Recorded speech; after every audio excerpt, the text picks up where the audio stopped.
नकारात्मक शक्तियाँ और कार्य, इनसे समाज का अहित होता है, जबकि सकारात्मक चिंतन के माध्यम से समाज का और मानवता का कल्याण किया जाता है। विजयदशमी का पर्व इसी बात का एक संदेश देता है कि जैसे रावण जैसी आसुरी और नकारात्मक जो शक्तियाँ थीं, उन पर सत्य की विजय हुई। यह शाश्वत चिंतन है, यह सकारात्मक विचार है, और इसलिए सनातन में आस्था रखने वाले इस पर्व को मनाते हैं। कोई उपासना पद्धति जैसी विधि नहीं है, बल्कि एक जीवन शैली है जिसमें मानवता के कल्याण का विचार समाहित है। पिछले कुछ समय से हम लोग देख रहे हैं कि विपक्ष के अनेक दिग्गज नेता और घटक दल, इनके द्वारा सनातन पर प्रहार हो रहा है, हिंदू धर्म पे, हिंदू आस्थाओं पर प्रहार हो रहा है।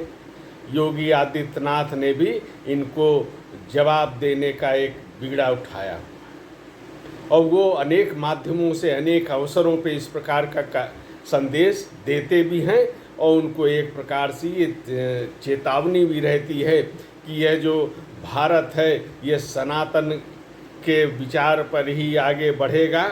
ये बात दुनिया को समझ लेनी चाहिए। दुनिया समझ भी रही है, समाज भी अपना है सकारात्मक चिंतन को महत्व दे रहा है।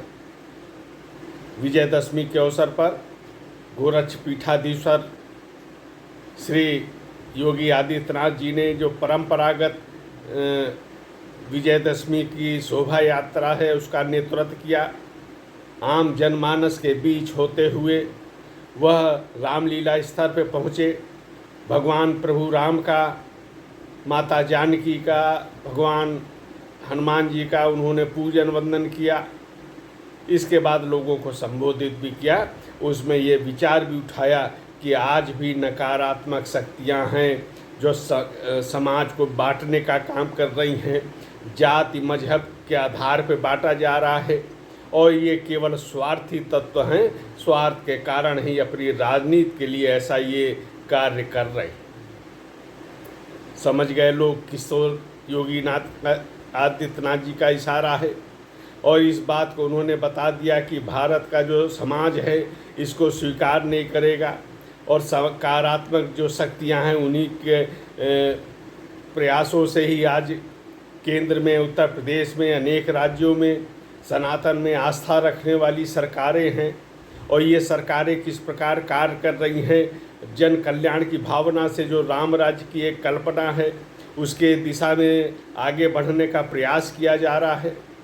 और यही सरकार केंद्र में जो नरेंद्र मोदी जी की सरकार है, किस प्रकार ये जो लोग समझ बैठे थे कि ये अयोध्या में श्री राम जन्मभूमि पे मंदिर बनना असंभव जैसा कार्य था, तमाम सनातन विरोधी शक्तियाँ जो थी उसको इसे रोकने के प्रयास में लगी थीं।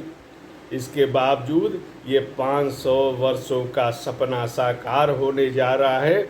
यह सकारात्मक विचार से प्रेरित होकर जनमानस ने जो निर्णय लिया है उसका सद परिणाम भी देखने को मिल रहा है। और केवल ये नहीं कि राम मंदिर निर्माण हो रहा है, योगी आदित्यनाथ ने भी कहा कि जनवरी में श्री राम लला मंदिर का लोकार्पण होगा। उसके पहले नरेंद्र मोदी की सरकार ने 4 करोड़ से अधिक गरीबों को आवास बनाकर दे दिए हैं, और आवास निर्माण करने की ये प्रक्रिया लगातार चल रही है। गरीबों के कल्याण के लिए कितने कार्य हुए इसका उल्लेख किया।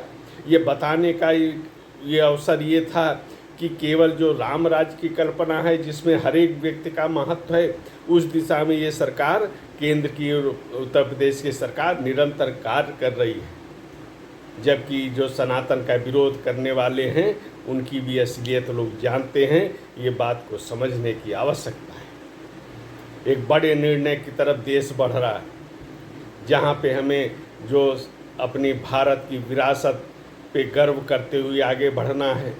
दुनिया भारत की विरासत की तरफ आकर्षण से देख रही है, और इसीलिए यह जो योगी आदित्यनाथ का संदेश है सनातन के समर्थन में, ये इसीलिए है जैसे राम राज्य में किसी के साथ भेदभाव नहीं था, सबके प्रति भगवान राम का एक अनुकूल व्यवहार था, सबकी हित की कामना थी, सबके हित के कार्य किए जाते थे। उसी प्रकार उनसे प्रेरणा लेते हुए आज जो सरकार है केंद्र में नरेंद्र मोदी की सरकार, उत्तर प्रदेश में योगी आदित्यनाथ की सरकार, ये भी बिना भेदभाव की योजनाओं को लागू कर रही है। गरीबों के कल्याण के लिए ये सर्वाधिक कार्य इस अवधि में हुए हैं। यही सनातन की प्रेरणा है।